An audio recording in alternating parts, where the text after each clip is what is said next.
बच्चों, मेरा नाम है सुनील कुमार और आज हम करने वाले हैं 10th क्लास का 4th चैप्टर जिसका नाम है कार्बन एंड इट्स कंपाउंड। ये चैप्टर काफ़ी इम्पोर्टेंट है क्योंकि अगर मैं आपको बेसिक थॉम्स बताऊं तो हमारे पास केमिस्ट्री की 3 जो हैं वो पार्ट्स हैं, जिनमें से एक आपके पास होता है ऑर्गेनिक केमिस्ट्री,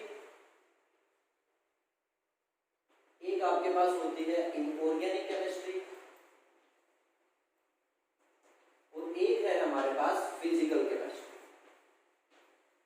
अब हमने 10th क्लास में जो फर्स्ट 3 चैप्टर किए वो हमारे आते हैं इनऑर्गेनिक केमिस्ट्री के अंदर।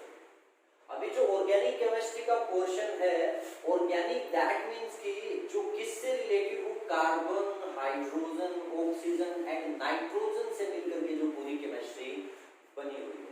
हाँ, इसमें कुछ अलग क्या हो सकते हैं, एटम्स और एलिमेंट्स को हम यूज कर सकते हैं, लेकिन जो बेसिकली डिपेंड करती है किस पर, कार्बन और हाइड्रोजन की बॉन्डिंग पर। तो मतलब ऑर्गेनिक केमिस्ट्री एक ऐसी केमिस्ट्री है जो ऑर्गेनिक सिस्टम से ली गई है, मतलब जो लिविंग सिस्टम से ली गई। अब इसमें बहुत सारे ऐसे कंपाउंड्स होते हैं। फॉर एग्जांपल हम अगर हमारी ह्यूमन बॉडी की बात करें तो इसमें क्या है कि बहुत सारे हमारी बॉडी में प्रोटीन्स, कार्बोहाइड्रेट्स, लिपिड्स, बहुत सारे ऐसे क्या होते हैं, जैसे विटामिन्स की बात कर लीजिए। ये सभी जो कंपाउंड हैं ये सारे के सारे क्या हैं, लिविंग कंपाउंड्स हैं, लिविंग सेल्स हैं जो हमारे अंदर पाई जाती है, उनमें पाए जाने वाले कंपाउंड्स हैं, नॉन लिविंग सेल्स। तो ये सारे ऑर्गेनिक कंपाउंड्स हैं।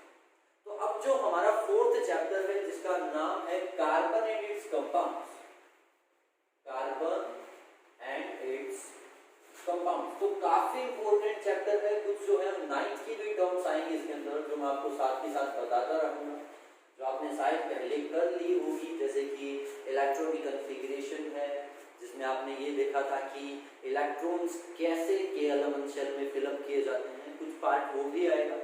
तो हम चैप्टर को स्टार्ट करते हैं बिना देरी किए। तो चैप्टर जो है वो है कार्बन एंड इट्स कंपाउंड्स।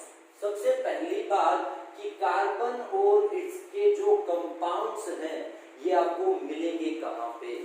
तो अगर मैं आपको बेसिक थॉम्स बताऊं तो कार्बन एक ऐसा एलिमेंट है बेटा जो आपको क्या मिलता है, लिविंग ऑर्गेनिजम्स के अंदर मिलता है। एक ऐसा एलिमेंट जो सबसे ज्यादा कहाँ मिलता है आपको, लिविंग ऑर्गेनिजम्स। कुछ ऐसे जैसे कि अर्थ की क्रस्ट में मिलने वाले आपको क्या मिलते हैं, कुछ मिनरल जैसे कि कार्बोनेट्स हैं, उन मिनरल्स के अंदर मिलता है आपको। जितने भी लिविंग ऑर्गेनिज्म का मतलब क्या है मेरा, जितने भी पेड़ पौधे हैं, जितने भी जीव जंतु हैं, इन सभी के अंदर क्या मिलता है आपको, कार्बन मिलता है। और यही कारण है कि कार्बन के मॉलिक्यूल्स जो है दुनिया में 3 लाख से भी ज्यादा कंपाउंड्स आपको मिलते हैं। इतने कंपाउंड्स किसी भी और एटम के नहीं है। सबसे ज्यादा कंपाउंड जो है वो किसके होते हैं, कार्बन के मिलते हैं। आई होप आपको पता होगा कि कंपाउंड क्या होता है। जैसे कि अगर मैं एक फॉर्मूला लिखूं CH3OH, ये फॉर्मूला है किसका, मैथेनॉल का। अब इसमें क्या है कि carbon and hydrogen and oxygen का यूज किया गया है। तो कंपाउंड क्या होता है, जिसमें किसी एलिमेंट को किसी फिक्स रेशियो में रखा जाए। H2O जिस प्रकार एग्जांपल है। अब H2O में क्या होता है, ऑक्सीजन का जो मास है वो कितना होता है, 16। हाइड्रोजन का जो मास है वो 1, तो 2 हाइड्रोजन का कितना, 2। तो O और H का जो रेशियो है वो कितना है, 8:1 या 1:8 हम क्या करते हैं, यूज करते हैं। तो ये क्या है, कंपाउंड है, मॉलिक्यूल। तो कंपाउंड वो होते हैं जिसमें डिफरेंट टाइप ऑफ एटम्स को या किसी एटम को क्या किया जाता है, किसी दूसरे एटम के साथ बॉन्डिंग करके कि एक कंपाउंड्स का फॉर्मेशन होता है। मतलब एक ऐसा आपको क्या मिलेगा सिस्टम जिसमें एटम्स होते हैं वो फिक्स रेशियो में आपको मिलते हैं। जैसे इसमें रेशियो फिक्स है कि H2O में हमेशा 1:8 में ही क्या होता है, हाइड्रोजन और ऑक्सीजन जुड़ा होता है बाय मास। तो ये तो था कंपाउंड्स के बारे में। मैं आपको बता रहा था कि कार्बन क्या है, एक ऐसा वर्सेटाइल एटम है, एलिमेंट है जो दुनिया में सबसे ज्यादा पाया जाता है। अब कहाँ पाया जाता है सबसे ज्यादा, लिविंग ऑर्गेनिज्म के अंदर। अब अगर आप मिनरल्स की बात करो तो मिनरल्स आपको कहाँ मिलते हैं, अर्थ की क्रस्ट में। तो अर्थ की क्रस्ट में मतलब अर्थ के अंदर मिनरल्स या ये कार्बोनेट्स के रूप में आपको मिलता है। और आपको बताऊं तो ये ओनली 0.02% ही क्या है, धरती के अंदर प्रेजेंट है। मतलब कार्बन के बहुत कम परसेंटेज जो है वो अर्थ की क्रस्ट में आपको मिलते हैं। जैसे पेट्रोलियम के अंदर डीजल पेट्रोलियम है। आफ्टर दैट जो मैंने मिनरल्स के बारे में कुछ बातें बताई, कार्बोनेट्स के बारे में बताई, इन सब के अंदर कार्बन का फॉर्म 0.02% ही है। अगर मैं बात करूं कहां पर, एटमॉस्फेयर के अंदर, तो एटमॉस्फेयर के अंदर 0.03% ऑफ कार्बन पाया जाता है। किस रूप में? कार्बन डाइऑक्साइड के रूप में। तो आप खुद सोचो कि अगर टोटल 100% है और अगर एटमॉस्फेयर में हवा के अंदर कार्बन डाइऑक्साइड के रूप में आपको अगर वो 0.03% और अर्थ की क्रस्ट में अगर वो आपको 0.02% ही कार्बन मिलता है, तो बाकी कहाँ है? बाकी सारा कार्बन कहाँ है? लिविंग ऑर्गेनिजम्स में। मतलब जितने भी पेड़ पौधे हैं, जितने भी सारी वो चीजें जो हैं लिविंग सिस्टम आप मानते हो, उन सभी में क्या पाया जाता है? कार्बन पाया जाता है। नॉन लिविंग सब्सटेंस भी है, जैसे कि हम बात करते हैं कि इनकी बुक्स की बात कर लीजिए, जिनको हम पढ़ते हैं। अब बुक्स क्या होती हैं? पेड़ों से बनती है, हमें पता है। अगर बुक्स पेड़ों में क्या था? कार्बन था, तो बुक्स भी किससे मिलकर के बनी है? कार्बन से। तो इतने एग्जाम्पल हैं, चाहे आप किसी भी चीज की बात कर लीजिए जो लिविंग ऑर्गेनिज्म है या उससे मिलकर के बना है, उन सभी में क्या पाया जाता है? कार्बन पाया जाता है। तो यही कारण है जो मैं बता रहा था कि ऑर्गेनिक केमिस्ट्री जो है वाइड केमिस्ट्री है, जिसमें आपको सबसे ज्यादा किसके बारे में? कार्बन और इसके बॉन्डेड कंपाउंड्स के बारे में, जिनमें कार्बन पाया जाता है, उन कंपाउंड्स के बारे में आपको पढ़ना है। कार्बन का ये जो 4th चैप्टर है, ये काफी इंपॉर्टेंट चैप्टर है, तो इसको बड़े ध्यान से कीजिएगा। तो चैप्टर को मैं स्टार्ट करता हूँ। ये थी कुछ बेसिक टर्म्स, कुछ बेसिक नॉलेज जो कार्बन के बारे में आपको मैंने बताई है कि कार्बन जो है वो दुनिया में सबसे ज्यादा पाया जाता है। इसके कंपाउंड जो है वो सबसे ज्यादा पाए जाते हैं। ऑलमोस्ट जितनी भी चीजें आप अपने चारों तरफ देख सकते हो, उन सभी में क्या मिल सकता है आपको? कार्बन और उसके कंपाउंड्स जो है वो मिल सकते हैं। कंपाउंड्स क्या होते हैं कि एक ऐसा केमिकल फॉर्मूला जिसके अंदर क्या एटम्स को या एलिमेंट्स को किसी फिक्स रेशियो में रखा जाता है, उसे क्या कहा जाता है? कंपाउंड कहा जाता है। तो आइए चलते हैं हम आगे, जो हमारा चैप्टर है उसकी तरफ बढ़ते हैं कि आगे जो है वो क्या आने वाला है। तो देखिए आगे,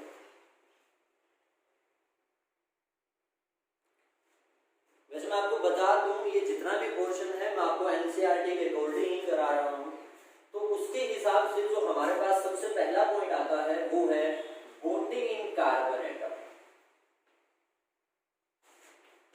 बॉन्डिंग इन कार्बन कंपाउंड्स, कि कार्बन के जो कंपाउंड्स बनते हैं उनमें बॉन्डिंग किस प्रकार की होगी, या फिर मैं शॉर्ट में कहूं तो हम पढ़ेंगे इस पॉइंट में कोवेलेंट बॉन्डिंग के बारे में। नाम आप याद करना, बता मैं देता हूं कि ये क्या होता है। अब इससे पहले कुछ अलग बातें कर लेते हैं। हमने 9th क्लास में आयनिक बॉन्ड्स के बारे में पढ़ा था।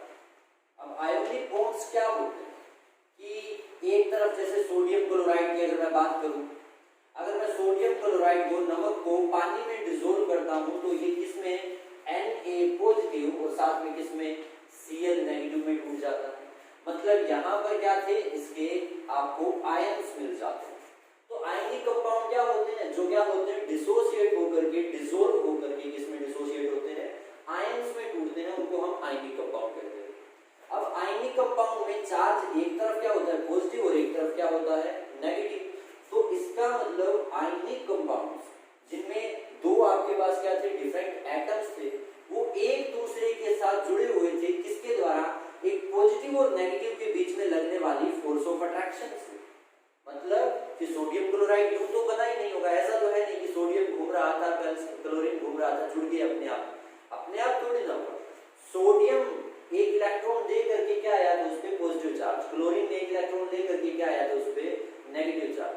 अब पॉजिटिव और नेगेटिव जब क्या बन चुके हैं? वो आयन बन चुके हैं, तो इनके बीच में क्या लगती है? एक स्ट्रॉन्ग इलेक्ट्रोस्टैटिक फोर्स। क्या लगती है? स्ट्रॉन्ग इलेक्ट्रोस्टैटिक फोर्स लगती है, जिसको हम आयनिक फोर्स बोलते हैं। और इसी कारण से ये कंपाउंड बनता है कि सोडियम और क्लोरीन के बीच में एक स्ट्रॉन्ग फोर्स लगी, जिसके कारण ये कंपाउंड्स के रूप में आ गए। तो यही हमारे पास क्या होती हैं? आयोनिक फोर्सेस, और या फिर हम इसको क्या बोलते हैं? आयोनिक बॉन्ड बोलते हैं। तो मतलब कोई कंपाउंड तब बनता है जब क्या लगता है? उसके एटम्स के बीच में किसी टाइप का क्या बने? बॉन्ड बने। अब आयनिक कंपाउंड के बारे में तो मैं पढ़ चुका हूँ कि उनमें क्या होता है? एक पॉजिटिव आयन होता है और एक नेगेटिव आयन होता है। और जब एक तरफ पॉजिटिव चार्ज और एक तरफ नेगेटिव चार्ज हो तो इनके बीच में कौन सी एक इलेक्ट्रोस्टैटिक फोर्स लगती है जिसके कारण वो कंपाउंड बन जाता है। अब मैं अगर इसको एक बॉन्ड का नाम दूं तो हम इसको क्या बोलते हैं, आयोनिक बॉन्ड बोलते हैं। लेकिन अगर यहाँ एक कार्बन एटम है और ये भी कार्बन एटम है तो इसमें क्या आयोनिक बॉन्ड लगता है, क्या आयोनिक बॉन्ड बन सकता है? हमारा जो क्वेश्चन है टॉपिक है बस इसी को क्लियर करना। मैं आपको इससे पहले कार्बन की कुछ इलेक्ट्रॉनिक स्ट्रक्चर बताता हूँ, लेकिन कार्बन से पहले अगर मैं आपको थोड़ा ये बताऊं कि सोडियम के बारे में हम क्या देखते हैं। सोडियम में नंबर ऑफ इलेक्ट्रॉन कितने होते हैं, 11। और आपने 9th क्लास में पढ़ा था कि इलेक्ट्रॉनिक कन्फिग्रेशन क्या होती है, K, L, M और N में फिलअप किए जाते हैं। जहां पर K में कितने, 2, आफ्टर दैट L में कितने, 8 इलेक्ट्रॉन्स, M में कितने, 18 इलेक्ट्रॉन्स, और इनके फॉर्मूले क्या थे, 2n²। था ना ये कि अगर ये आपके पास न्यूक्लियस है, इसके बाहर क्या होती है, ये वो सेल्स होती हैं जिनमें इलेक्ट्रॉन्स को क्या किया जाता है, फिल किया जाता है। अब ये आपके पास n = 1, that means first cell था। ये आपके पास क्या है, सेकंड सेल है, और ये हमारे पास क्या है, थर्ड। अब 10th क्लास में हमें सिर्फ 2 सेल में इलेक्ट्रॉन्स फिलअप करते हैं और मैक्सिमम हम थर्ड तक पहुंचते हैं, 20 तक। तो आप ये तो काम जरूर करना कि शायद थर्ड, फोर्थ, सेकंड चैप्टर में आपने ये किया होगा कि 1 से लेकर के 20 तक एटम्स के एटॉमिक नंबर आपने पढ़े होंगे। अब इनमें इलेक्ट्रॉन्स बनने का जो तरीका है वो क्या होता है, फॉर्मूला क्या होता है, 2n²। मतलब अगर फर्स्ट सेल है तो n का वैल्यू 1 रखो तो 1 का स्क्वायर तो 1, 1 × 2 कितना आएगा, 2। मतलब फर्स्ट सेल में मैक्सिमम इलेक्ट्रॉन कितने भरे जाएंगे, 2 इलेक्ट्रॉन। आफ्टर दैट अगर आप सेकंड सेल की तरफ आते हो, जब 2 इसमें पूरे इलेक्ट्रॉन भर गए, अब अगर थर्ड इलेक्ट्रॉन आएगा तो तीसरी सेल में आएगा। अब तीसरी सेल में इलेक्ट्रॉन आएगा तो यहाँ पर 2 रखूंगा, सॉरी सेकंड सेल में आएगा तो सेकंड सेल में आएगा तो 2 रखूंगा, तो 2 का पावर 2 तो 4, 4 2 8, मतलब इसमें कितने इलेक्ट्रॉन आएंगे आपके पास, 8 इलेक्ट्रॉन्स। तो ये है कि KLMNOP आगे की तरफ चलती जाती है जैसे जैसे नंबर ऑफ इलेक्ट्रॉन्स बढ़ते जाते हैं। ये उसमें भरे जाने वाले इलेक्ट्रॉन्स का हमें फार्मूला बताता है कि कितने इलेक्ट्रॉन उस सेल में आ सकते हैं। अब अगर मैं सोडियम की बात करता हूं तो सोडियम में कितने इलेक्ट्रॉन होते हैं, 11 इलेक्ट्रॉन। तो सोडियम क्या करता है, फर्स्ट में 2 इलेक्ट्रॉन, फिर 8 इलेक्ट्रॉन, थर्ड सेल में क्या करेगा, 1 इलेक्ट्रॉन को फिलअप करता है। अच्छा, अगर यहाँ मैं मान लो बात करता हूँ फ्लोरीन की, तो फ्लोरीन का एटॉमिक नंबर कितना होता है, 9। वो क्या करता है, फर्स्ट में 2 इलेक्ट्रॉन, फिर क्या करेगा, 7 इलेक्ट्रॉन्स को फिलअप करेगा, क्योंकि 2 और 7 तो 9 हो गए। मतलब इसमें सिर्फ कितने आए हैं, 7 इलेक्ट्रॉन। कैपेसिटी कितने की है, 8 की। इसमें कितने आए हैं, 1 इलेक्ट्रॉन। कैपेसिटी कितनी है, K की, M की, 18 इलेक्ट्रॉन्स की। मतलब इसके पास 17 इलेक्ट्रॉन्स कम है। क्या करने के लिए, अपना आउटर ऑक्टेट कंप्लीट करने के लिए, आउटर सेल कंप्लीट करने के लिए। अब आप कहोगे कि ये आउटर सेल क्या है, तो वैसे तो मैं बता चुका हूं ना, ये सब क्या है, 9th क्लास के क्वेश्चन है। आउटर सेल क्या होता है बच्चों की, जैसे कि मान लो किसी सोडियम की बात कर रहा था, तो सोडियम में क्या था, इलेक्ट्रॉन्स तो यूं थे, इसमें 2 इलेक्ट्रॉन, इसमें कितने आएंगे, 8 इलेक्ट्रॉन, और इसके बाद जो थर्ड सेल आएगा इसमें क्या आएगा, 1 इलेक्ट्रॉन। तो सबसे बाहर की जो सेल होती है इसे क्या कहा जाता है, आउटर सेल। अब आउटर सेल अगर किसी भी एटम की कंप्लीट होती है तो हम उसे बोलते हैं कि उसका ऑक्टेट क्या है, कंप्लीट है, और इसे कहा जाता था octet rule. According to octet rule, अगर किसी की आउटर सेल कंप्लीटली फिल्ड होती है तो दैट मींस उसका ऑक्टेट क्या है, कंप्लीट है। हालांकि इसको सबसे पहले 8 इलेक्ट्रॉन्स के हिसाब से माना गया था। ऐसा कहा गया कि अगर लास्ट सेल में 8 इलेक्ट्रॉन आ जाते हैं तो हम क्या बोलते हैं कि उसका ऑक्टेट क्या है, कंप्लीट है। क्लियर बात है। तो अब क्या है, ऑक्टेट कंप्लीट होने से क्या होता है, पहले ये भी डिस्कस कर लेते हैं। आपने देखा होगा कि हीलियम है, 2 इसका एटॉमिक नंबर है। इलेक्ट्रॉन्स भरोगे तो फर्स्ट सेल में कितने आ जाएंगे, 2, और 2 में क्या होता है, पहले में आते भी कितने हैं, 2 ही इलेक्ट्रॉन। मतलब ये तो पूरा का पूरा क्या है, भरा हुआ। तो आप क्या बोलोगे कि सर इसका तो ऑक्टेट क्या है, कंप्लीट है। और अगर ऑक्टेट कंप्लीट होता है मतलब इसको ना तो किसी को इलेक्ट्रॉन देने की जरूरत है और ना किसी से इलेक्ट्रॉन लेने की जरूरत है, और इसीलिए ये कंपाउंड क्या बन जाते हैं, स्टेबल बन जाते हैं। और सारा फंडा होता ही बेटा स्टेबिलिटी का। हर एक चीज, हर एक एटम क्या होना चाहता है, स्टेबल। स्टेबल का मतलब ना उसे किसी के साथ बॉन्ड बनाना पड़े या ना किसी को इलेक्ट्रॉन देना पड़े और ना किसी से इलेक्ट्रॉन लेना पड़े, और इसी के चलते एटम्स क्या करते हैं, किसी दूसरे कंपाउंड के साथ बॉन्ड बनाते हैं। जैसे कि यहाँ जब बात आई हीलियम की, तो हीलियम ने तो 2 इलेक्ट्रॉन्स पूरे भर रखे हैं।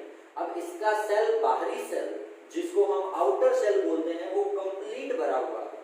तो इसका मतलब ये हुआ कि अब ये किसी को इलेक्ट्रॉन नहीं देना चाहता और ना ही इलेक्ट्रॉन किसी से लेना चाहता, और इसीलिए ये क्या बन जाता है, कंपाउंड स्टेबल। और स्टेबल बनने के साथ साथ ये बन जाता है इनर्ट। इनर्ट का मतलब क्या, जो किसी के साथ केमिकल रिएक्शन नहीं करते। रिएक्शन कब करते हैं, जब इलेक्ट्रॉन्स की जरूरत होती है या इलेक्ट्रॉन्स को ट्रांसफर करना पड़ता है। मैं सिर्फ बेसिक बातें बता रहा हूँ आपको, चैप्टर बहुत आगे है अभी, तो इससे जो है हमें इस तक पहुंचने के लिए इन सबको एक बार समझना पड़ेगा। शायद आपको ये आते हो, मुझे नहीं पता ये आपने किए हैं कि नहीं, लेकिन अगर नहीं आते तो आप इसको दोबारा से देख लीजिए। मैंने अब तक आपको बताया कि सोडियम क्लोराइड क्या है, एक आयनिक कंपाउंड है। अगर आयनिक कंपाउंड है तो उसमें स्ट्रॉन्ग इलेक्ट्रोस्टैटिक फोर्स लगता है। तो क्या कार्बन के कंपाउंड में भी एक आयनिक बॉन्ड बन सकता है, क्या इलेक्ट्रोस्टैटिक फोर्स लग सकता है? इसको समझने के लिए मैंने इस सोडियम क्लोराइड को उठाया, या फिर मैंने कुछ आपको एग्जांपल दिए। सेल्स के बारे में बात बताई कि इलेक्ट्रॉन कैसे फिलअप होते हैं, क्या उनका फॉर्मूला होता है। अब जब बात आई हीलियम जैसे, हीलियम या नियोन जैसे कंपाउंड की जिसमें 10 इलेक्ट्रॉन थे, तो पहले में 2 और दूसरे में कितने आएंगे, 8। तो ये तो दोनों ही पूरे भरे हुए हैं। इसका मतलब जिसका ऑक्टेट कंप्लीट होता है वो स्टेबल हो जाता है, उसको ना एनर्जी की जरूरत, ना इलेक्ट्रॉन ट्रांसफर की जरूरत, कुछ नहीं करना पड़ता, इसीलिए वो इनर्ट बन जाते हैं। वो किसी के साथ कोई भी प्रकार की केमिकल रिएक्शन नहीं करते। तो अगर इलेक्ट्रॉन्स कम या ज्यादा होते हैं ऑक्टेट से, तो उनको क्या करना पड़ता है, केमिकल रिएक्शन करनी पड़ती है, इलेक्ट्रॉन्स को ट्रांसफर करना पड़ता है। वही फंडा मैं यहाँ आपको बता रहा था कि सोडियम के पास अगर 11 इलेक्ट्रॉन हैं तो उसके आउटर सेल में 1 इलेक्ट्रॉन आता है। हम इसको क्या कहेंगे कि सर इसका ऑक्टेट कंप्लीट नहीं है। क्यों? क्योंकि आने इलेक्ट्रॉन 18 थे लेकिन आया कितना है, 1। तो अब क्या होगा, इसका मतलब ये इलेक्ट्रॉन्स को क्या करे, एक्सेप्ट करे, तभी तो इसका काम चलेगा। ये दूसरों से इलेक्ट्रॉन ले करके अपना काम चलाए, लेकिन लेने कितने पड़े बेटा इसको, 17 इलेक्ट्रॉन। इस हिसाब से बता, बेसिक बातें हैं। वैसे अगर 17 इलेक्ट्रॉन लेगा तो काम थोड़ी ना चलेगा इसका। अगर यहीं पर मैं किसकी, फ्लोरीन की बात करता हूं, तो फ्लोरीन को क्या है, 8 पूरा करने के लिए 1 इलेक्ट्रॉन को क्या करना पड़ेगा, किसी से लेना पड़ेगा, एक्सेप्ट करना पड़ेगा। लेकिन अगर ये बोल कि फ्लोरीन अगर 7 इलेक्ट्रॉन किसी को दे दे, तो ये बाहर वाला तो पूरा खाली, अंदर वाला पूरा भरा हुआ, तो भी तो क्या हो गया, स्टेबल। लेकिन ये भी तो कह सकता हूं कि अगर फ्लोरीन किसी से 1 इलेक्ट्रॉन ले ले तो क्या होगा, आउटर सेल कंप्लीट पूरा भर जाएगा, जिससे ये क्या हो जाएगा, स्टेबल हो जाएगा, किसी के साथ बॉन्ड बना लेगा। बॉन्ड किसके साथ बनेगा, जो इसे इलेक्ट्रॉन देगा उससे बॉन्ड बनेगा। तो मतलब अगर 7 इलेक्ट्रॉन किसी को देने की बात आए या 1 इलेक्ट्रॉन किसी से एक्सेप्ट करने की बात आए, तो काम कौन सा होगा, जो आसानी से हो जाए। और यहाँ आसानी से क्या होगा, इलेक्ट्रॉन्स को एक्सेप्ट करना, कि 7 इलेक्ट्रॉन किसी को देने की बजाय क्यों ना 1 इलेक्ट्रॉन को ले लिया जाए, ताकि इसका ऑक्टेट क्या हो जाए, कंप्लीट। इसका मतलब फ्लोरीन क्या करेगा, 1 इलेक्ट्रॉन को लेगा, और अगर वो 1 इलेक्ट्रॉन को लेता है तो इस पर चार्ज क्या आता है, -1 आएगा। मतलब इसने 1 इलेक्ट्रॉन को एक्सेप्ट कर रखा। अच्छा, इसके बाद अगर सोडियम की बात करूं, तो सोडियम अगर बाहर वाला इलेक्ट्रॉन दे दे 17 इलेक्ट्रॉन लेने की बजाय 17 इलेक्ट्रॉन्स को एक्सेप्ट करना इजी नहीं, तो इसका मतलब वो 1 इलेक्ट्रॉन को क्या करेगा, लूज करेगा। और अगर 1 इलेक्ट्रॉन दे देगा तो पीछे तो कितने बचे, 2 और 8, जो क्या है, कंप्लीट भरा हुआ है। इसका मतलब सोडियम क्या करेगा, 1 इलेक्ट्रॉन देगा। तो बच्चों जब इलेक्ट्रॉन दिया जाता है तो क्या हो जाता है, अब आपने ये पढ़ा था ना कि किसी भी एटम में प्रोटॉन किसके इक्वल होते हैं, इलेक्ट्रॉन के, जब उस पर कोई चार्ज नहीं होता, 0 चार्ज होता है। अगर किसी सोडियम में अगर 11 प्रोटॉन है तो इलेक्ट्रॉन भी कितने थे, 11 प्रोटॉन होते हैं, प्लस चार्ज पे इलेक्ट्रॉन होता है माइनस चार्ज का। अगर 1 इलेक्ट्रॉन निकल गया तो ये तो 10 हो गए, तो 10 इलेक्ट्रॉन और 11 प्रोटॉन, माइनस का कितना 10, प्लस का कितना 11, फालतू किसका हुआ, प्लस का, कितना एक्स्ट्रा हुआ 1। तो इसका मतलब इस पे चार्ज कितना आएगा, प्लस का 1 आएगा। अच्छा मैग्नीशियम की अगर आप बात करो तो मैग्नीशियम का एटॉमिक नंबर तो 12 होता है। इलेक्ट्रॉन्स कैसे 2 8 और फिर कितने आएंगे 2। वही बात 16 इलेक्ट्रॉन को एक्सेप्ट करने की बजाय 2 इलेक्ट्रॉन्स को लूज करना आसान। मतलब मैग्नीशियम भी क्या करेगा 2 इलेक्ट्रॉन देगा। तब कब जब आपके पास क्या होगा मैग्नीशियम पे चार्ज कितना आ जाएगा प्लस का 2 आएगा। लेकिन जैसा कि मैं आपको बता रहा था ऑक्टेट रूल को डिफाइन किया गया था 8 इलेक्ट्रॉन्स के लिए। तो अब हम बात करने वाले हैं इस पे कि अगर 8 इलेक्ट्रॉन हैं तो 4 से अगर कम इलेक्ट्रॉन थे तो क्या होगा, 4 से ज्यादा इलेक्ट्रॉन हो तो क्या होगा, और अगर 4 ही इलेक्ट्रॉन हो तो क्या होगा। तो चलिए थोड़ा सा बेसिक क्वेश्चन और बता देता हूं, फिर हम कार्बन कार्बन के बॉन्ड्स पे चलते हैं। तो हमने क्या देखा था अभी कि जैसे कि मैंने सोडियम का एग्जांपल लिया तो इलेक्ट्रॉन क्या थे उसमें 2 8 और 1 थे। अगर हम वहीं पर मैग्नीशियम की बात करें तो इलेक्ट्रॉन 12 होते हैं, मतलब 2 8 और कितने आएंगे 2। अगर एल्युमिनियम की बात करें तो एटॉमिक नंबर कितना 13 होता है। अगर 13 एटॉमिक नंबर है तो मतलब इलेक्ट्रॉनिक कॉन्फ़िगरेशन क्या होगी 2 8 एंड 3 आएगा। यहीं पर मैं फ्लोरीन पीछे की तरफ नियोन की बात करता हूँ तो नियोन में 10 इलेक्ट्रॉन होते हैं, मतलब 2 और 8 इलेक्ट्रॉन्स आएंगे। उसके बाद फ्लोरीन उसमें क्या होता है 9 इलेक्ट्रॉन होते हैं, तो क्या आएगा 2 एंड 7 इलेक्ट्रॉनिक कॉन्फ़िगरेशन। फ्लोरीन से पहले अगर हम चलते हैं ऑक्सीजन की तरफ तो एटॉमिक नंबर कितना 8, क्या होगा 2 एंड 6। ऑक्सीजन से पहले आता है नाइट्रोजन, तो नाइट्रोजन पे क्या आएगा आपके पास 7 इलेक्ट्रॉन्स, तो 2 और कितना 5 आएगा। और अगर कार्बन पे चलते हैं तो 6 जिसका एटॉमिक नंबर है इलेक्ट्रॉन्स क्या होंगे आपके पास 2 और 4 होंगे। और मैं जैसा कि आपको ऑक्टेट रूल के हिसाब से बता रहा था लास्ट का जो सेल है उसमें 8 इलेक्ट्रॉन होने चाहिए, बात ये रहती है। अब अगर मैं इसमें चेक करूं सोडियम के अंदर तो इलेक्ट्रॉन्स को ज्यादा इलेक्ट्रॉन को एक्सेप्ट करने की बजाय ये 1 इलेक्ट्रॉन को देगा तो क्या कर लेगा Na पॉजिटिव बन जाएगा। अब इसके पास क्या है 2 और 8 इलेक्ट्रॉन है, बाहर वाला इलेक्ट्रॉन 1 दे दिया। ये कितने इलेक्ट्रॉन देगा 2, मतलब मैग्नीशियम क्या बनेगा +2, तो क्या बचेंगे 2 और 8 इलेक्ट्रॉन, ऑक्टेट कंप्लीट है, स्टेबल बन जाएगा। एल्युमिनियम क्या करेगा 3 इलेक्ट्रॉन देगा तो क्या बनेगा Al3 पॉजिटिव, लास्ट में क्या बचेगा 2 और 8, ऑक्टेट सबका क्या है कंप्लीट है। नियोन पहले से क्या है 2 और 8 है, इसीलिए हम इसको क्या कहते हैं इनर, ना इसे ने इलेक्ट्रॉन लिए और ना इलेक्ट्रॉन दिए, ये पहले से स्टेबल था। अब फ्लोरीन के पास 7 इलेक्ट्रॉन, ऑक्टेट कंप्लीट करने के लिए या तो ये 7 इलेक्ट्रॉन किसी को दे दे या 1 इलेक्ट्रॉन किसी से ले ले, तो इलेक्ट्रॉन देना तो मुश्किल है 7 इलेक्ट्रॉन देना, तो ये क्या करेगा 1 इलेक्ट्रॉन को एक्सेप्ट करेगा।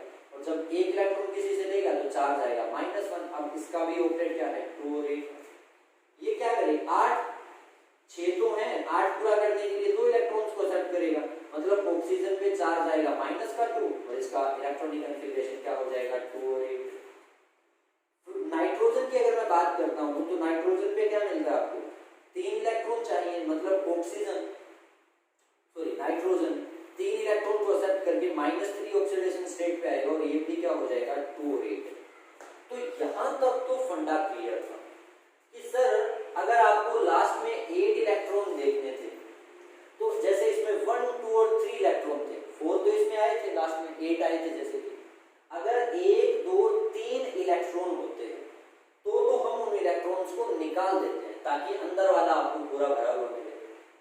लेकिन अगर ऐसा हो कि इलेक्ट्रॉन्स क्या हो 4 से ज्यादा, जैसे कि 7 है 6 है 5 है, तब वो क्या करते हैं इलेक्ट्रॉन्स को लेते हैं, क्योंकि 4 से ज्यादा इलेक्ट्रॉन्स देना मुश्किल है और 4 से कम इलेक्ट्रॉन हो तो ज्यादा इलेक्ट्रॉन्स को लेना मुश्किल होता है, तो ये क्या करते हैं इलेक्ट्रॉन्स को दे देते हैं। तो फंडा तो कितने पे आते थे 4 पे, कि 4 इलेक्ट्रॉन से ज्यादा तो इलेक्ट्रॉन को एक्सेप्ट किया जाता है, और अगर आउटर सेल में 4 इलेक्ट्रॉन से कम हो तो इलेक्ट्रॉन्स को क्या किया जाता है लूज किया जाता है। लेकिन कार्बन की अगर हम बात करें तो कार्बन में तो है ही कितने 4 इलेक्ट्रॉन्स, मतलब ये क्या कर सकता है दोनों काम कर सकता है, 4 इलेक्ट्रॉन को क्या कर सकता है एक्सेप्ट भी कर सकता है और 4 इलेक्ट्रॉन को क्या कर सकता है लूज भी कर सकता है। क्यों, अगर 4 इलेक्ट्रॉन दे देगा तो अंदर वाला पूरा भरा हुआ मिल जाएगा 2 ऑक्टेट कंप्लीट। अगर 4 इलेक्ट्रॉन्स ले लेगा तो कितने 8 इलेक्ट्रॉन हो जाएंगे, तो आउटर सेल क्या हो जाएगा, कंप्लीट। ऑक्टेट कंप्लीट करना था, क्यों, क्योंकि कंपाउंड को क्या बनाना है, स्टेबल बनाना था, इसलिए कुछ पहले बड़ी बात। तो अब ना बात यहाँ है कि बाकी सभी में तो 4 से कम या ज्यादा इलेक्ट्रॉन थे, तो उन्होंने या तो इलेक्ट्रॉन्स को लूज किया या गेन किया और आयन बना लिए। अब कार्बन में तो 4 ही इलेक्ट्रॉन है आउटर सेल, इसका मतलब या तो कार्बन 4 इलेक्ट्रॉन्स को एक्सेप्ट कर दे या 4 इलेक्ट्रॉन्स को दे दे। तो देखते हैं कि क्या ऐसा पॉसिबल हो पाता है। अब मान लो कि कार्बन क्या करता है, 4 इलेक्ट्रॉन्स को एक्सेप्ट कर लेता है। तो मैं इसको लिख देता हूँ एक बार, इसको रफ करके ध्यान देना इस पॉइंट पे, काफी इंपॉर्टेंट पॉइंट है आगे वाले दोनों, इसको भी नोट कर लेना आप। तो अगर हम कार्बन की बात करें तो हमने क्या देखा कि मान लो इन फर्स्ट केस में स्टार्टिंग में कार्बन एक्सेप्ट्स 4 इलेक्ट्रॉन, कार्बन क्या कर लेता है, 4 इलेक्ट्रॉन्स को एक्सेप्ट कर लेता है by forming C4 negative ion. ये क्या करेगा फिर, C4 नेगेटिव आयन बनाएगा, समझ रहे हो। एक इलेक्ट्रॉन लेता तो -1 चार्ज आता, 2 लेगा तो -2 चार्ज आएगा। लेकिन अगर वो 4 इलेक्ट्रॉन लेता है तो चार्ज कितना आएगा, -4। अब भी क्या है, कार्बन का एटॉमिक नंबर तो कितना है, 6 ही है, लेकिन इसमें प्रोटॉन कितने हैं, 6, और इलेक्ट्रॉन भी कितने थे उस समय, तो 6। अगर 4 इलेक्ट्रॉन को एक्सेप्ट करता है तो नंबर ऑफ इलेक्ट्रॉन कितने हो जाते हैं, 10 हो जाते हैं। अब इसको ना आप यूं समझो कि ये ना यहाँ न्यूक्लियस था, उसमें 6 प्रोटॉन और न्यूट्रॉन भी थे, 6, C12 की बात कर रहे हैं। ये फर्स्ट सेल था और ये इसका सेकंड सेल था, इसमें 2 इलेक्ट्रॉन और इसमें कितने हैं, आउटर सेल में 4 इलेक्ट्रॉन। ये स्टार्टिंग का केस है। तो पहले क्या कर रहा था कि 6 प्रोटॉन बाहर के 6 के 6 इलेक्ट्रॉन, 2 अंदर वाले और 4 बाहर वाले, उन इलेक्ट्रॉन्स को अपनी तरफ खींच रहे थे, क्योंकि यहाँ प्लस चार्ज और यहाँ माइनस चार्ज है, तो 100% क्या लगती है, इलेक्ट्रोस्टैटिक फोर्स, तो वो बाहर नहीं जा रहे थे। 6 प्रोटॉन बाहर से 6 इलेक्ट्रॉन को अपनी तरफ खींच के पकड़े हुए थे। लेकिन जैसे ही आपने एक इलेक्ट्रॉन ऐड और किया तो क्या हुआ, प्रोटॉन तो 6 है लेकिन इलेक्ट्रॉन बाहर कितने हो गए, 7 हो गए। तो अब थोड़ा सा उनका जो पावर है, जो इलेक्ट्रोस्टैटिक फोर्स है, वो क्या हो जाएगा, कम, क्योंकि जोर लगना कम हो गया, क्योंकि इलेक्ट्रॉन बाहर ज्यादा हो गए और अंदर प्रोटॉन तो उतने ही पड़े। प्रोटॉन तो हम कम ज्यादा कर नहीं सकते। अब आपने यूं किया कि एक इलेक्ट्रॉन और रख दिया, तो 6 इलेक्ट्रॉन कितनों को एक्सेप्ट कर रहे हैं, कितनों को अपनी तरफ अट्रैक्ट कर रहे हैं, 8 को। तो 6 प्रोटॉन 8 इलेक्ट्रॉन को तो इतना फोर्स से नहीं खींच सकते, मतलब साइज में क्या हो जाएगा, थोड़ा सा चेंज आएगा, बड़ा हो जाएगा। क्यों, क्योंकि प्रोटॉन ज्यादा खींच नहीं रहे तो इलेक्ट्रॉन थोड़ा दूर हो जाएंगे। एक और इलेक्ट्रॉन डालोगे तो और दूर हो जाएंगे, क्योंकि अब प्रोटॉन की पावर क्या हो जाएगी, कम। अगर आप 4 इलेक्ट्रॉन ऐड कर देते हो तो अब बाहर इलेक्ट्रॉन हो गए टोटल कितने, 10 इलेक्ट्रॉन्स, लेकिन नंबर ऑफ प्रोटॉन कितने हैं, अब भी 6 ही है। ऐसा हो नहीं सकता कि 6 प्रोटॉन 10 इलेक्ट्रॉन को क्या कर लें, खींच के रख सकें। 1-2 इलेक्ट्रॉन तक बात बन सकती थी, लेकिन हमें तो ऑक्टेट कंप्लीट करने के लिए 4 इलेक्ट्रॉन देने पड़ेंगे इसको। तो अगर मैं इसको 4 इलेक्ट्रॉन देना चाहूं तो ये 4 इलेक्ट्रॉन ले नहीं सकता, क्योंकि 6 प्रोटॉन क्या कर सकते हैं, 10 इलेक्ट्रॉन को पकड़ के नहीं रख सकते। तो डिफिकल्टी, प्रॉब्लम क्या है, बट इट इज डिफिकल्ट। क्या मैंने लिखा, कार्बन एक्सेप्ट्स 4 इलेक्ट्रॉन। इफ यदि कार्बन 4 इलेक्ट्रॉन्स को एक्सेप्ट कर लेता है, क्या बना करके, C-4 आयन बना करके, इट इज डिफिकल्ट।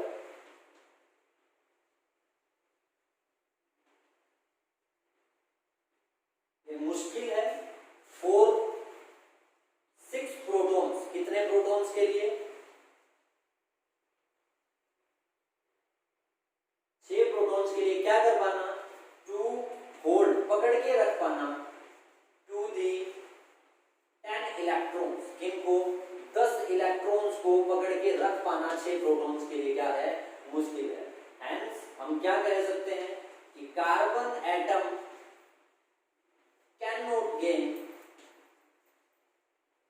4 इलेक्ट्रॉन्स, वो क्या कर सकता है, 4 इलेक्ट्रॉन्स को ले नहीं सकता।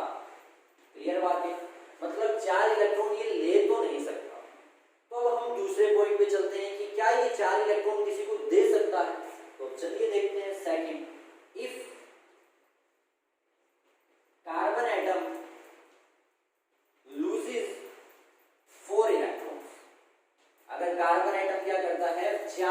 इलेक्ट्रॉन्स को दे देता है, इसको लूज कर देता है, तो क्या होगा?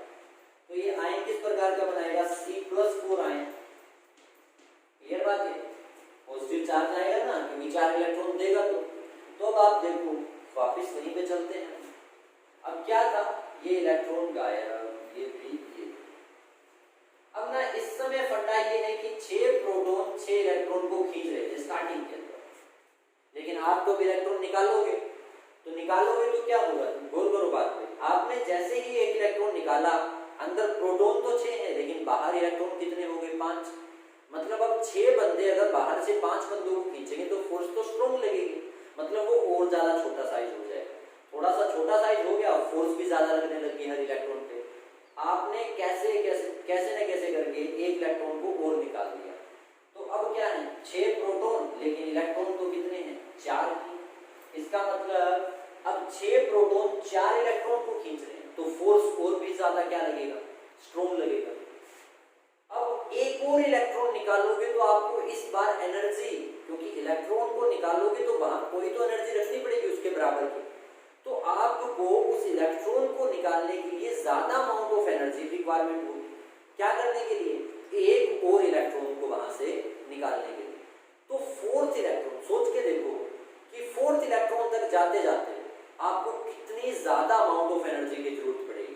क्यों? क्योंकि न्यूक्लियर फोर्स, असल में वो क्या होती है? Nuclear forces. इलेक्ट्रोस्टैटिक चार्ज के बेस पे है, लेकिन न्यूक्लियर जिस फोर्स से इलेक्ट्रॉन को अपनी तरफ खींचता है, न्यूक्लियर, उसे न्यूक्लियर फोर्सेस कहा जाता है, और ये काफी स्ट्रॉन्ग फोर्सेस है।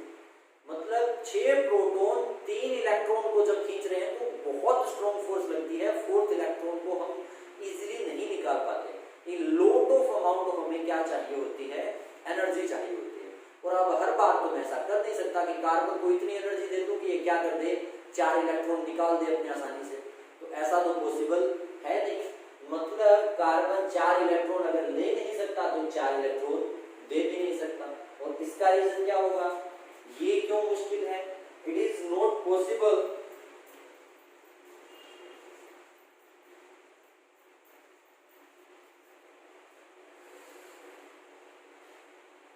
टू ओवरकम, मतलब इससे ज्यादा, है ना, to overcome the nuclear forces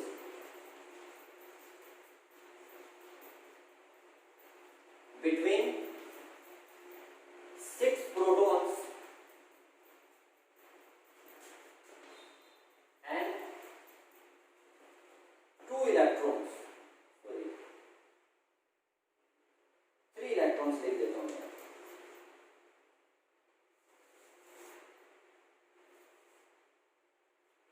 change कर देते हैं इसको।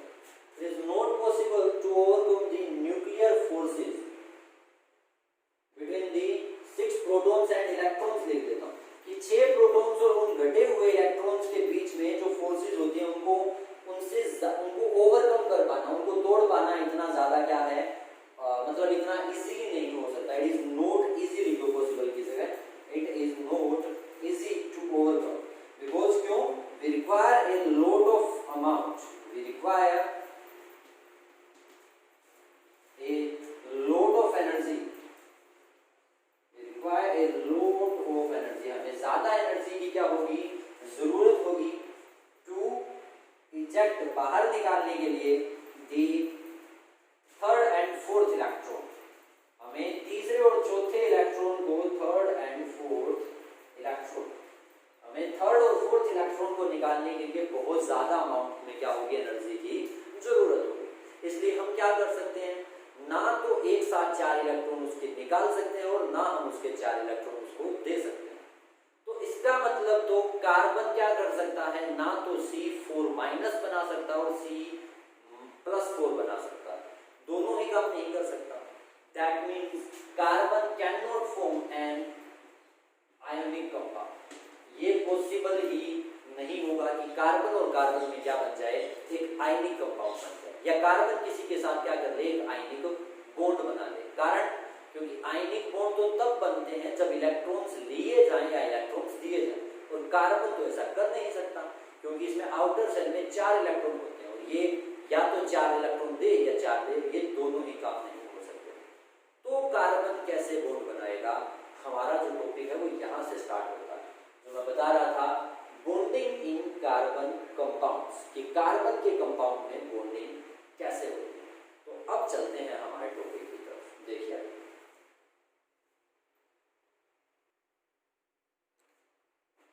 तो क्या देखा था हमने अब तक कि जो कार्बन है वो इलेक्ट्रॉन्स को एक्सेप्ट नहीं कर सकता और इलेक्ट्रॉन्स को लूज भी नहीं कर सकता। तो कार्बन क्या करेगा, देखिए जरा, कार्बन ओवरकम, उभरता है मतलब ऊपर आता है इस चीज से, by this problem, overcome this problem by sharing of electron. ये इंपॉर्टेंट पॉइंट आया है, शेयरिंग ऑफ इलेक्ट्रॉन। थोड़ा लिख देता हूं, एक साथ नोट हो जाएगा। द बॉन्ड, ये ध्यान देना, विच इज फॉर्म्ड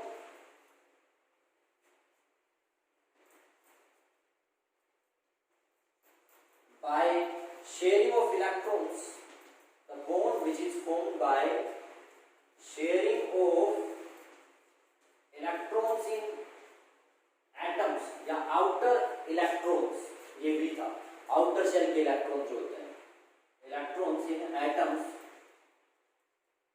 और एलिमेंट्स कुछ भी लिख दीजिए और मॉलिक्यूल्स के बीच में, is called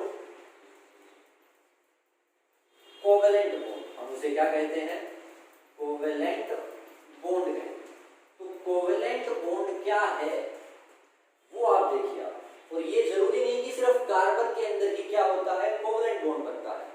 note only in carbon, ये भी नोट कर देता हूं, note only in carbon, many other atoms also share electron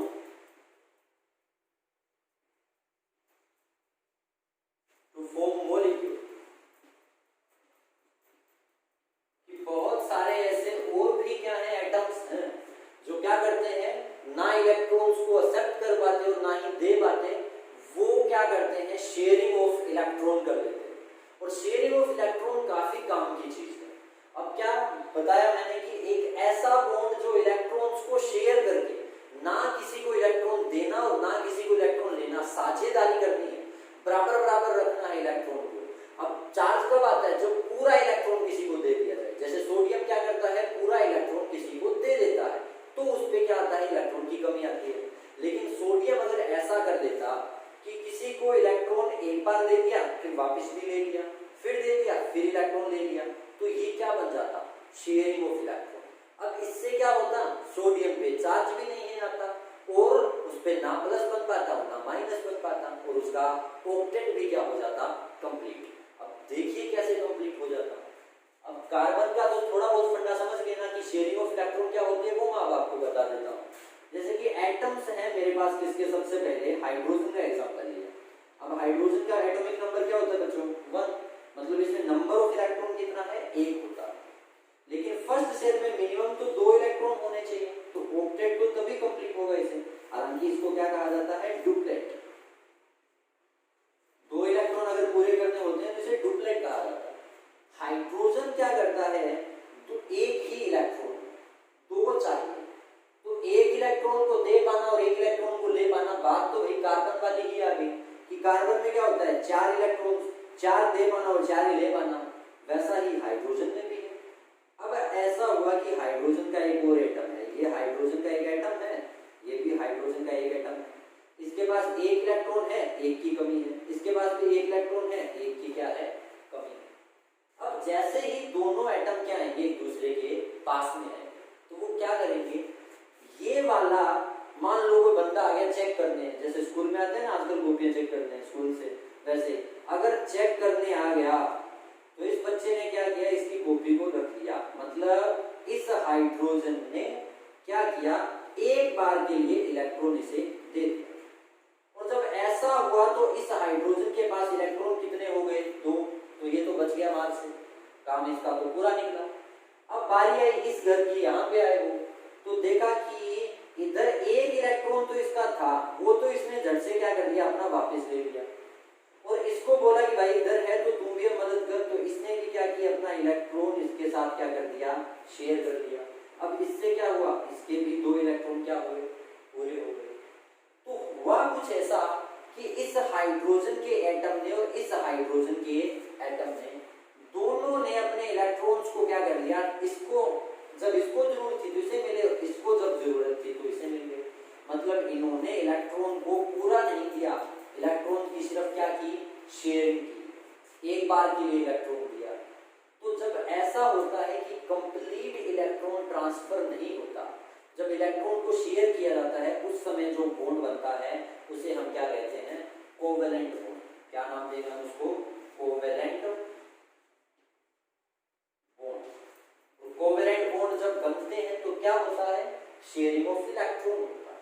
तो कार्बन क्या करता है, जैसे कि ये कार्बन है, इधर मान लो आपके पास कार्बन में कितने इलेक्ट्रॉन होते हैं, आउटर शेल में। ये याद रखना कि कोवेलेंट बॉन्ड बनाने में हमेशा क्या होते हैं, बाहर के इलेक्ट्रॉन से आउटर शेल के इलेक्ट्रॉन ही पार्ट लेते हैं। अंदर जो दो इलेक्ट्रॉन पूरे भरे पड़े हैं वो शेयरिंग में भाग नहीं लेंगे, सिर्फ क्या होंगे, आउटर शेल के इलेक्ट्रॉन ही शेयरिंग करेंगे। अब यहाँ एक हाइड्रोजन आया, एक इलेक्ट्रॉन था, एक हाइड्रोजन आया, एक इलेक्ट्रॉन था, इधर एक हाइड्रोजन है, चार हाइड्रोजन के एटम, इनके पास क्या है, एक एक इलेक्ट्रॉन की कमी। इसे कितने इलेक्ट्रॉन चाहिए, एक, चार इलेक्ट्रॉन एक साथ चाहिए अपना ऑक्टेट कंप्लीट करने के लिए। तो अगर एक बंदा आएगा तो कार्बन क्या बोलेगा, ना भाई एक से तो काम नहीं चलता मेरा, मिनिमम मुझे तो कितने हाइड्रोजन चाहिए, चार चाहिए, तो तीन भाई और बुला के लाते रहे। तो वो चारों के चारों भाई बहन आ गए हाइड्रोजन के, और क्या किया, इस हाइड्रोजन ने कार्बन के इस इलेक्ट्रॉन के साथ शेयरिंग की, इसका डुप्लेट कंप्लीट। इस हाइड्रोजन ने इसके साथ शेयरिंग की, डुप्लेट कंप्लीट, इसका भी और इसका भी। मतलब इन हाइड्रोजन के तो क्या हो गए, दो दो इलेक्ट्रॉन पूरे हो, क्या करके, कार्बन के हर एक इलेक्ट्रॉन के साथ शेयरिंग करके। लेकिन बात जब इसके बोला कि भाई चारों लेके मेरे को भी तो जरूरत है, तो जब यहाँ था तो इसने क्या किया, कार्बन ने हर हाइड्रोजन का एक एक इलेक्ट्रॉन शेयर कर लिया। तो कितने हो गए, गिनो जरा ये, 1 2 3 4 5 6 7 और कितने, 8। मतलब ऑक्सीजन का भी, कार्बन का भी क्या होता है, ऑक्टेट जो है वो कंप्लीट हो गया।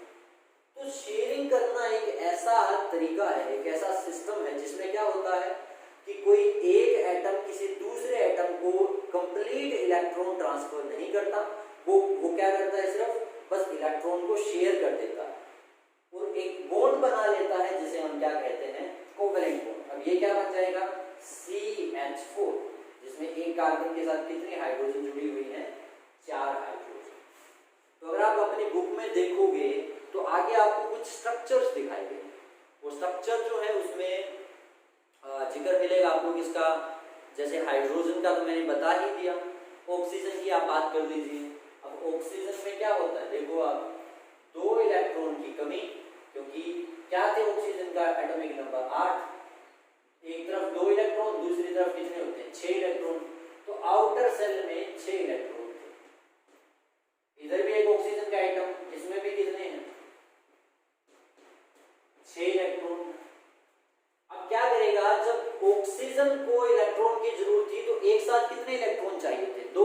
तो इसने क्या कर लिया, दूसरी ऑक्सीजन के एटम के 2 इलेक्ट्रॉन्स को एक्सेप्ट कर लिया।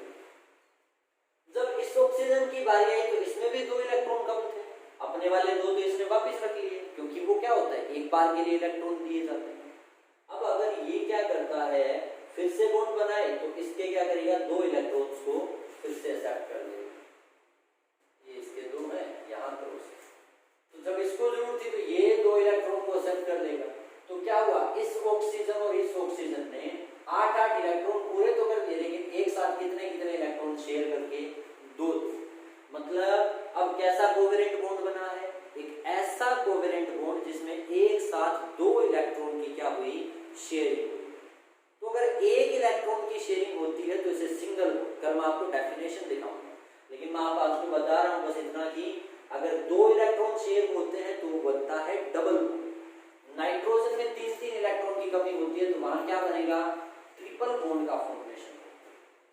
और ये बता दूं कि जो इस प्रकार से लिखना होता है इसे कहा जाता है बेटा लेविस डॉट स्ट्रक्चर। ये लेविस ने बताया था एसिड और बेस के लिए, अगर आपने वो सेकंड चैप्टर किया हो। अब उसमें एसिड और बेस में क्या होता है कि इलेक्ट्रॉनिक थ्योरी आई थी जो लेविस ने एक्सप्लेन की थी, इलेक्ट्रॉन के बेस पे की थी थोड़ी बहुत। अब आप जब भी किसी एटम के बीच में इस प्रकार से शेयरिंग दिखाते हो तो इसे डॉट स्ट्रक्चर कहा जाता है। इलेक्ट्रॉन को डॉट से या क्रॉस से रिप्रेजेंट करते हैं, या खाली जगह को हम क्या करते हैं जहाँ पे इलेक्ट्रॉन नहीं हो तो इसको क्रॉस और इलेक्ट्रॉन को डॉट से रिप्रेजेंट करते हैं। और आपको कहा भी जा सकता है, जैसे कि क्वेश्चन मिलेगा आपको कि इलेक्ट्रॉन डॉट स्ट्रक्चर बतानी है कार्बन डाइऑक्साइड, तो वो तो मैं आपको कल बताऊंगा। बस मैंने आपको आज तक ये बताया है कि कार्बन क्या करता है, अगर आयनिक कंपाउंड नहीं बना सकता तो क्या करेगा, वो कोवेलेंट बॉन्ड बनाएगा। कोवेलेंट बॉन्ड कैसे बनते हैं, शेयरिंग ऑफ इलेक्ट्रॉन से बनते हैं। वो क्या करेगा, एक, दो या तीन इलेक्ट्रॉन की किसी दूसरे एटम के साथ में शेयरिंग कर देगा। कार्बन भी करता है ऐसा, कार्बन अपने 4 इलेक्ट्रॉन शेयर करता है, नाइट्रोजन 3 करता है, ऑक्सीजन 2 करता है और बाकी जैसे हाइड्रोजन था वो 1 इलेक्ट्रॉन शेयर करता है। ऐसे बहुत सारे मॉलिक्यूल हैं, जैसे Cl2 है, H2 है, F2 है, I2 है, आफ्टर दैट क्या है Br2 है आपके पास, bromine, fluorine, iodine, chlorine, hydrogen and oxygen and nitrogen. तो बहुत ऐसे क्या है आपके पास, ऐसे कुछ मॉलिक्यूल्स हैं जो शेयरिंग ऑफ इलेक्ट्रॉन करके बनते हैं, और ये डिपेंड करता है कि उनको कितने इलेक्ट्रॉन की जरूरत है। अगर एक की तो सिंगल बॉन्ड, 2 की तो डबल बॉन्ड और 3 की होती है तो ट्रिपल बॉन्ड जो है वो बन जाता है। कार्बन में क्या होता है, 4 बॉन्ड एक साथ बनाता है, इसलिए वो टेट्रावैलेंट कहलाता है। 4 इलेक्ट्रॉन की क्या करता है, शेयरिंग करता है। तो आई होप आपको ये तो समझ में आया होगा कि बॉन्ड कैसे बनते हैं कार्बन और इसके कंपाउंड्स में, शेयरिंग इलेक्ट्रॉन कैसे होते हैं, और आफ्टर दैट की कोवेलेंट बॉन्ड क्या होता है। तो आज की क्लास में बस इतना ही, बाकी हम जो है वो हमारी कल की क्लास में करते हैं। आप चैप्टर को ध्यान से पढ़िएगा, जितना फर्स्ट जो है वो 2 पेजेस आई थिंक इसके अंदर कवर होते हैं, आप उनको अच्छे से करना। आज का पहला दिन था तो मैंने इतना ज़्यादा आपको नहीं करवाया है, आई होप आप इसको पूरा कर दोगे। तो पढ़ना जरूर आप, NCERT की बुक में से आपको